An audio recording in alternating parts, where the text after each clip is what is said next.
Guys, for today's video, pumunta lang tayo sa dial ng ating mobile phone.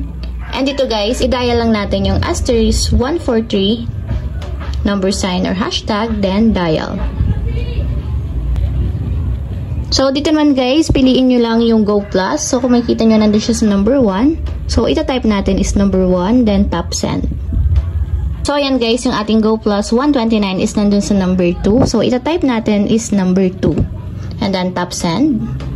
So, ang nakapaloob guys sa ating Go Plus 129 is a total of 18 gigabytes. So, yung 18 gigabytes is merong 10 gigabytes para sa lahat ng sites plus 18 gigabytes naman para sa 5G or sa apps na pwede nyong mapili.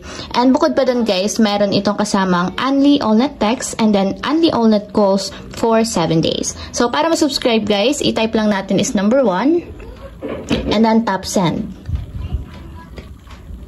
So, dito guys, mamimili muna tayo ng apps kung ano ba yung gusto nyong piliin dun sa 8 gigabytes. So, pwede siya sa Go 5G, Go Watch, Go Share, or Go Play.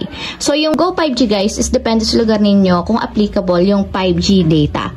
Yung number 2 naman, which is yung Go Watch, is nakapaloob naman doon yung lahat ng pwede nyong mapanood na apps katulad ng YouTube, TikTok, or kahit ano pang apps basta merong video. So, yung Go Share naman is yung common na mga apps na ginagamit natin, which is yung Messenger, Facebook, WhatsApp, Instagram. And then yung Go Play guys is para naman sa mga games na nilalaro natin katulad ng Roblox, Mobile Legends, or COC.